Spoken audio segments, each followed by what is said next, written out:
Siyam na araw na ang nakakalipas nung nag-umpisa tayo sa ating North Luzon Loop, kung saan ay nag-bike tayo mula sa Calamba, Laguna hanggang sa Suso Beach dito sa Ilocos Sur. Mahigit sa 1,200 ng kilometro ang ating pinapadyak gamit ang ating bisikleta.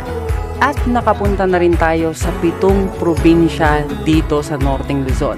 Kasama na ang Bulacan, Nueva Ecija, Aurora, Quirino, Isabela, Cagayan, Ilocos Norte at ang Ilocos Sur. Hindi naging madali ang ating ruta dahil sa sobrang daming ahon na ating sinuong. Pero gayon pa man, sulit na sulit pa rin lahat ng ating hirap at pagod dahil sobrang daming magagandang view na ating nadaanan. At sa pagpapatuloy ng ating bike venture sa northing bahagi ng ating bansa, ano pa kaya yung mga sorpresa na naghihintay sa atin sa daan? Kaya tara mga brother, samahan nyo ko sa aking pagbibisikleta dahil papunta na tayo sa probinsya ng La Union at ng Pangasinan.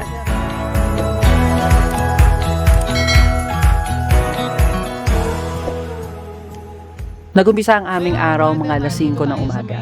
Maaga kami nag-prepare at nagayos ng aming gamit at maaga rin kami nag-ride out mula dito sa Suso Beach sa Santa Maria, Ilocos Sur. So yan, good morning mga brother. Ito na ulit, ride out na ulit tayo. And ang target ngayon ay hanggang Alcala, Pangasinan, which is approximately more than 200 kilometers. So kahit daw abutin kami ng gabi, ay papadyakin namin. Ayan. Anong pang ilang araw na natin kuya? Days are 9th day na, pang 9 na araw na.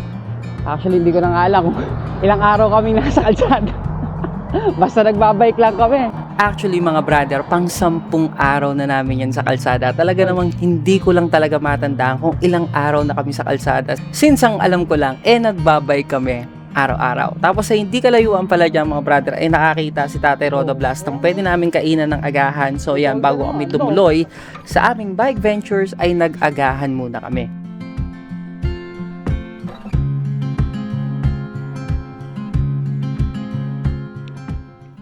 And after namin magkape at mag-agahan ay back to saddle na ulit tayo. Balik padyaka na. So yan mga brother, tapos na tayong kumain at papunta na tayo ng La Union at Pangasinan. Approximately 200 plus kilometers, so magdamagang padyakan and sana kayanin. Whew! Let's go! Ang ruta pala natin ngayon mga brother ay magbabike tayo mula dito sa Suso Beach sa Ilocos Sur hanggang sa San Fabian dito sa Pangasinan. And syempre dadaan din tayo ng bayan ng Candon at ng San Juan, La Union. And actually mga brother, yung balak pa nga namin dyan ay magbabike kami hanggang dito sa may Alcala. Kaso nga lang nung tinignan namin masyadong out of way para sa aming North Luzon Loop, kaya hindi na rin namin tinuloy. Approximately, ang total distance natin ngayon sa araw na ito ay 160 to 165 kilometers and kitang-kita nyo naman may mapangilan-ngilan na ahon.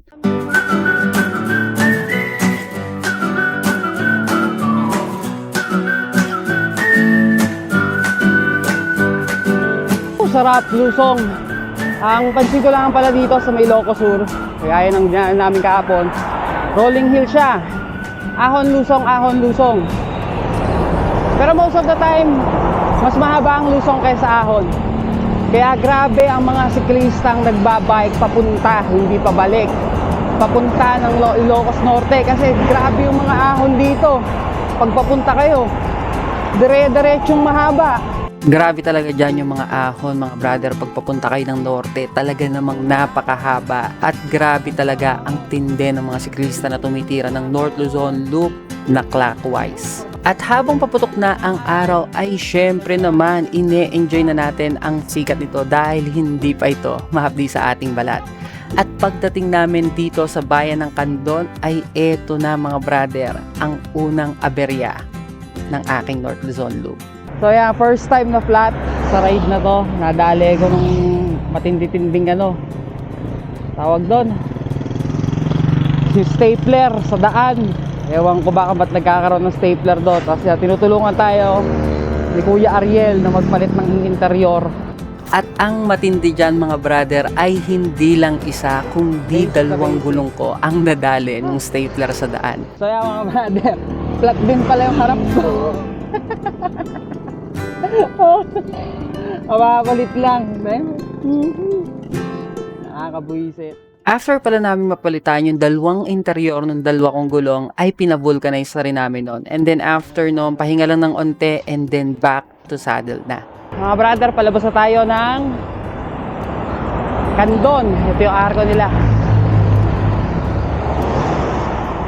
At dahil matagal-tagal kami na napatigil sa bayan ng Candon, ay naiwanan na kami ng tuluyan ni Tatay Roda Blas.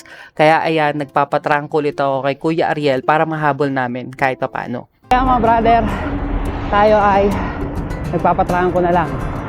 Kasi medyo natagalan tayo mag-ayos ng gulong kanina. So ang layo na ni Tatay Roda Blas. So kailangan nating habulin. So ito si Kuya Ariel, pinapa-prangko ko na para medyo mabilis kami. Palabas na tayo ng, alam ko, Santa Lucia to. Pagkalabas namin ng bayan ng Santa Lucia ay mahaba-haba pa din ang aming papadyakin dahil mula dyan meron pang 130 kilometers papunta ng San Fabian. At ang kagandahan dito mga brother ay halos lahat yan ay patag. May mga paunti-unting ahon at kadalasan lumulusong kami pero most of the time nasa patag ka.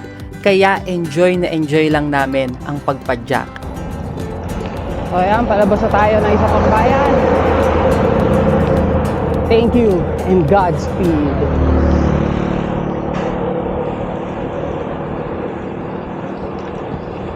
After namin makalampas dito sa bayan ng Santa Cruz ay mahabang kapatagan pa din yan mga brother. And dumaan nga pala kami dito sa may Barangay Hardin.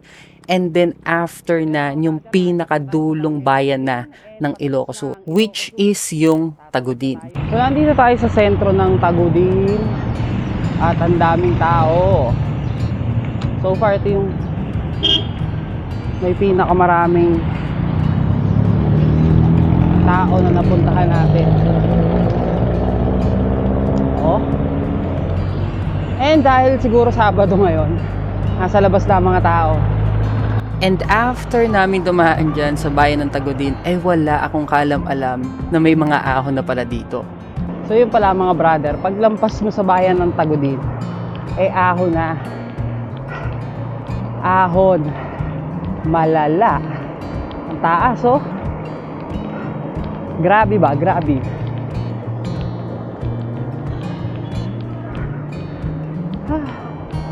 Taas oh.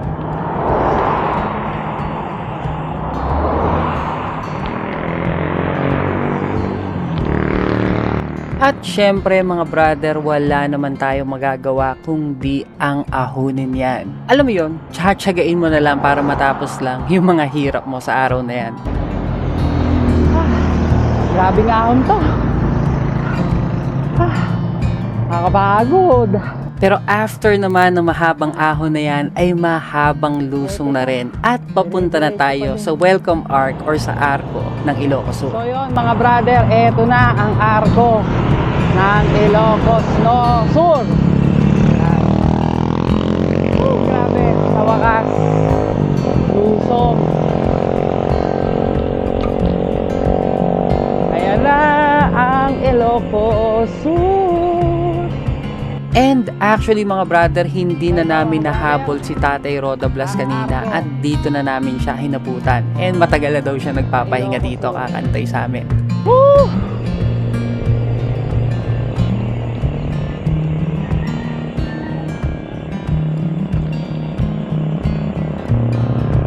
Kailan ka pa dito, Tay?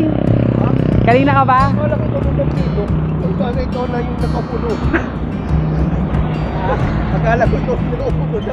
Napulatan ako dun sa anong bayan yan. Kaya, Candon, 2 tan eh. Teka. Buti, sakto, 2. Akala ko nakadinod. Ha? Kaya sa kapunan. So yan mga brother, nandito na tayo sa arko ng Ilocos Sur. Laon tuloy. Nandito tayo sa arko ng Ilocos Sur. Ayan. Tapos, banda ron daw, sabi ni Tatay, ay naandon ang arko ng La Union. At after namin magpahinga dyan, ay dumiretso na kami ng pagpadyak at papunta na tayo sa probinsya ng La Union. Ayan, patawid na tayo ng La Union. Woo! Napakaganda talaga ng tulay na to mga brother kasi napakaganda ng mga tanawin na makikita mo. Yang mga kabundukan pala na nakikita nyo sa harapan mga brother, yan ay part ng Cordillera Administrative Region o yung mga probinsya sa gitnang bahagi ng ating bansa.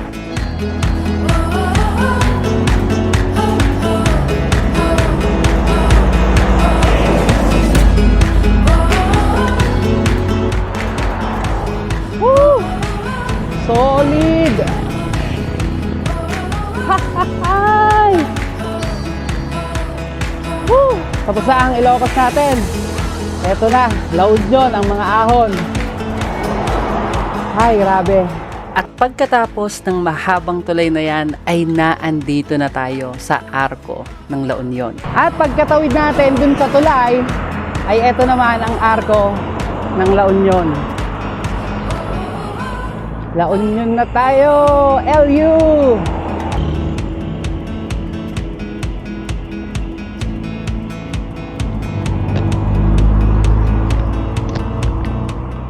Pagpasok pala natin ng La Union, ang unang bayan nating dinaanan ay ang Supiden, and then after na nakapasok na tayo sa Bangar, La Union. Kaya brother, nandito na tayo sa Bangar, La Union. Unang bayan natin. Tuloy-tuloy lang ang ating padyakan at trangkuhan. Mahaba-haba daw to eh, pero okay lang naman, kayang-kaya yan. Basic na basic. Mula dito ay may 30 kilometers pa tayo papunta sa San Juan, La Union, and isa lang ang masasabi ko dito sa may La Union, napakasarap padyakin ng kalsada nila. Oh grabe, napakasarap padyakan ng daan na to. Ito ang luwag, saka yung asfalto, smooth na smooth.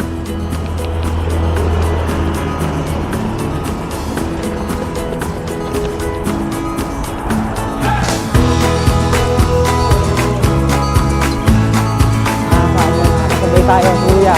Nagjo-joyride. Saan ang punta mo kaya? Ito lang pala masasabi ko dito mga brother sa daan ng La Union.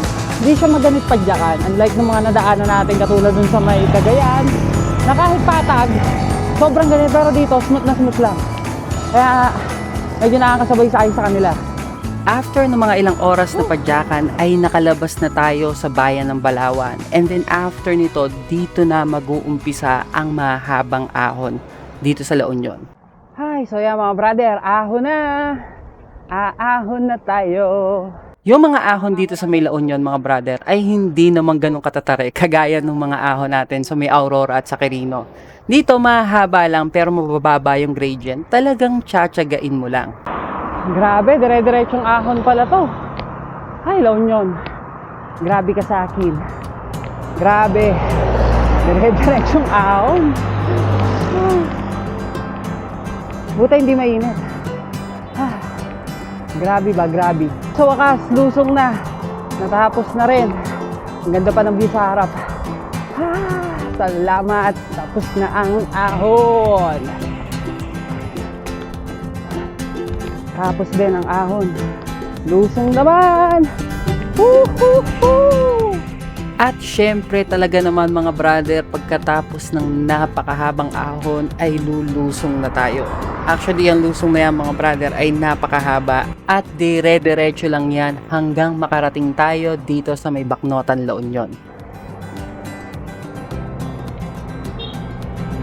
Kaya mga brother, nasa Bacnotan na tayo. And tuloy-tuloy lang tayo. Palusong na rin naman. Kaya solid na solid. At syempre dahil alas 12 na rin ng tanghali ay nakaramdam na rin tayo ng gutom. Kaya yan, pagkadating namin dun sa may baba ng lusong ay kumain na muna kami.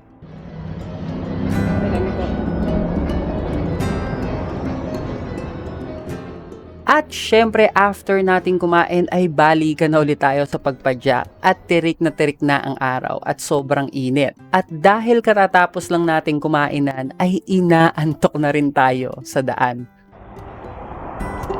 Grabe, ang init. At nakakantok. Nakaantok na ako.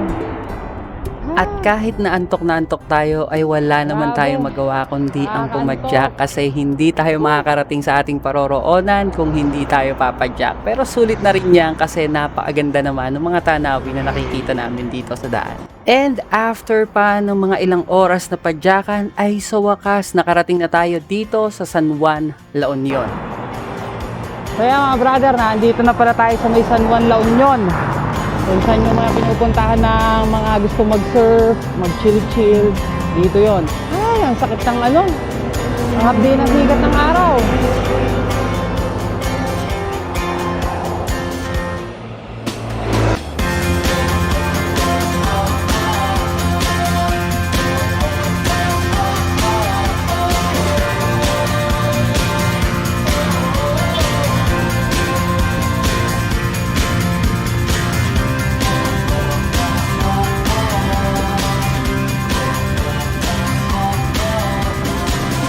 Ay mga brother, nandito na tayo sa LU. Daming tao kasi weekend. LU vibes. Dati kubo-kubo lang yan eh. Tas maliliit na no? Tindahan. Hindi pa sikat LU, nakapunta na ako dyan mga 3 beses ata. Kitang-kita nyo naman mga brother, galit na galit yung araw dyan at tirik na tirik talaga.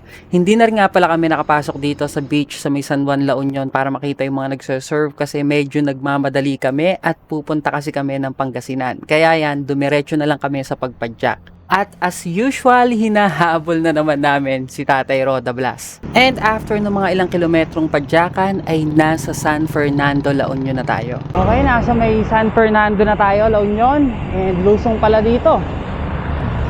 Ayos na ayos. Grabe pala dito sa may San Fernando, La Union. Parang may hila din, no? Super developed.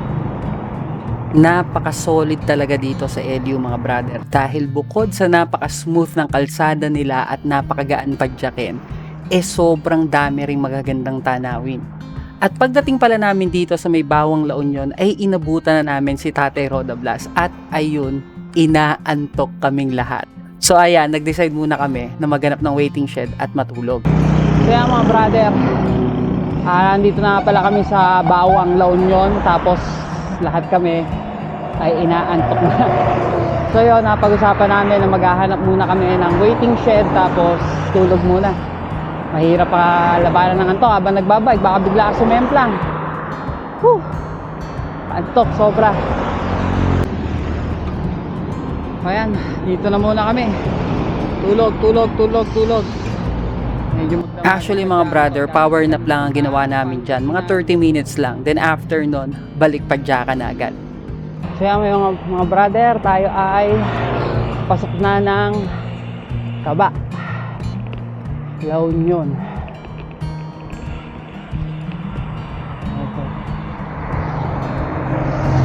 Dito sa bayan ng Kaba mga brother ay mahabang patag to. May mga pangilan-ngilan na ahon pero most of the time it's either lumulusong kayo or nasa gitna kayo ng kapatagan. Isa pala sa mga nagustuhan ko dito sa probinsya ng La Union ay napakadaming tulay. And kada tatawid ka sa tulay ay napakaganda ng mga tanawin na makikita mo. At pagpasok namin dito sa bayan ng Agoo, La Union ay medyo maahon na yung lugar. Grabe nga ahon.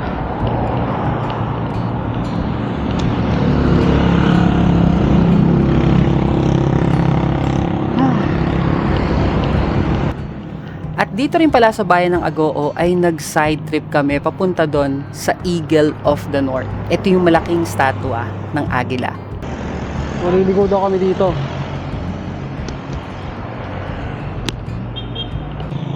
Ito pala yung pupuntahan namin dito. Eagle of the North. Parang flat yata ako.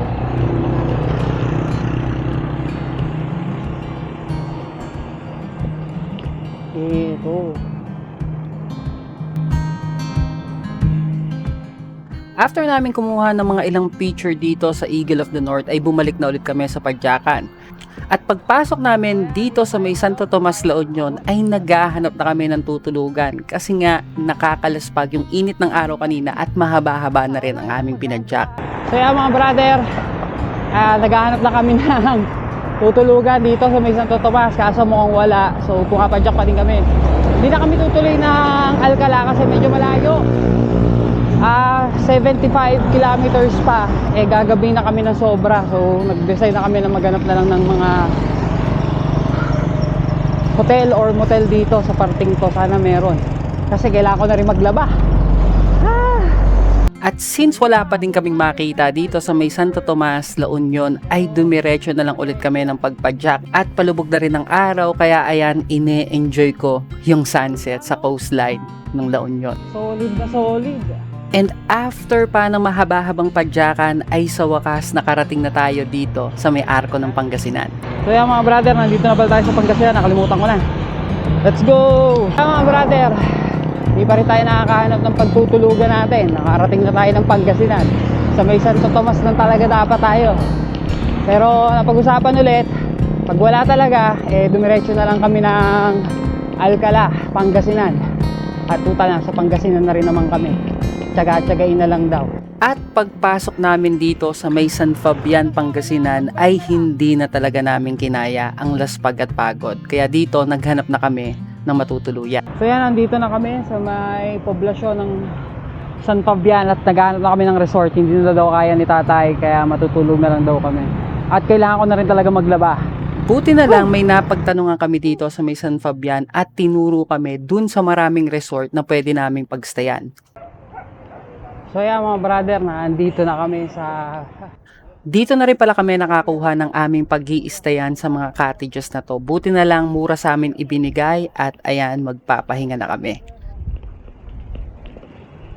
Tatlo lang naman kayo eh. Ha? Tatlo lang naman kayo. Oo. Ay, dito na lang sa yung isa, tapos ito lang tapos. Natapos ang aming araw ng pagod na pagod at laspag na laspag. Dahil medyo may kahabaan din yung ginawa nating padyakan. Ganun pa man ay hindi pa rin natin sinukuan ang ating laban.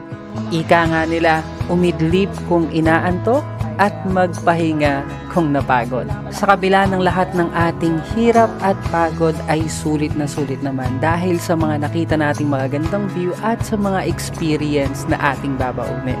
At sa pagpapatuloy ng ating North Luzon loop ay meron na naman tayong mahaba-habang ruta na tatahakin. Kayanin ko pa kaya ang magbike ng more than 200 kilometers or susuko na lang ako at magpapaiwan sa kanila? Kaya stay tuned mga brother, magpapatuloy ang ating North Luzon loop at papunta na tayo sa probinsya ng Zambales.